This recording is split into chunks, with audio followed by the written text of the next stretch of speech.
अस्सलामुअलैकुम गाइस, कैसे हैं आप सब। उम्मीद करती हूँ सब ठीक ठाक होंगे और खैरियत से होंगे। चलें जी, आज हमारे किचन में बनने के लिए जा रहा है सादा गोश्त और इसकी रेसिपी मैं शेयर कर रही हूँ। चैनल को लाइक नहीं किया, लाइक कर दें और सब्सक्राइब कर दें और बेल के बटन को भी दबा दीजिएगा ताकि मेरे आने वाली हर वीडियो का नोटिफिकेशन आपको जल्द से जल्द मिल सके। तो रेसिपी की तरफ चलते हैं। सबसे पहले बछिया का गोश्त ले लीजिए। फ़ैट लगा हुआ गोश्त होना चाहिए, उसके अंदर ज़्यादा छोटी बोटियाँ भी नहीं होनी चाहिए, दरमियाने साइज़ की बोटियाँ होना चाहिए।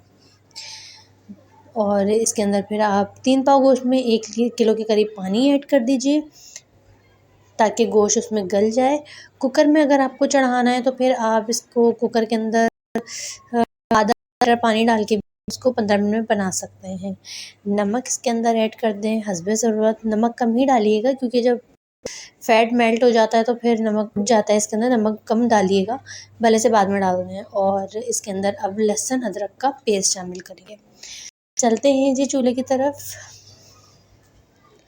तो चूल्हे के ऊपर हमने चढ़ा दिया है और इसका ढक्कन आपने जब इसको चढ़ा दें तो इसकी आँच आप बिल्कुल तेज़ रखेंगे। जब इसके अंदर बॉयल आ जाएगा तो फिर आप इसकी आँच को स्लो कर दीजिएगा और ढक्कन को आप बिल्कुल पूरा कवर करके नहीं पकाइएगा क्योंकि फिर पानी ऊपर आके गिर जाएगा।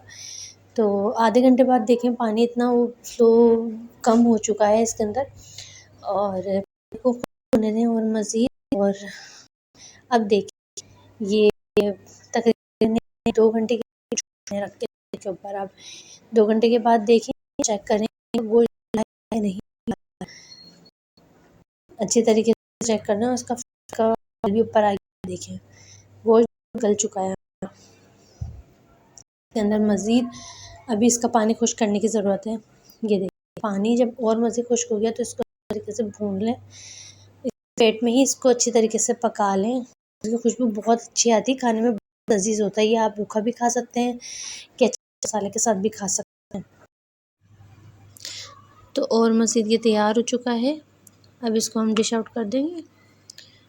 ये देखें मज़ेदार सा सादा गोश्त तैयार है और इसको पराठे या केचप या रूखा भी आप लोग एंजॉय कर सकते हैं। नेक्स्ट वीडियो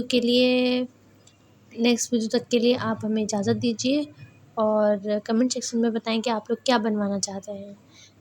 ठीक है, दुआ में याद रखिएगा। अल्लाह हाफ़िज़।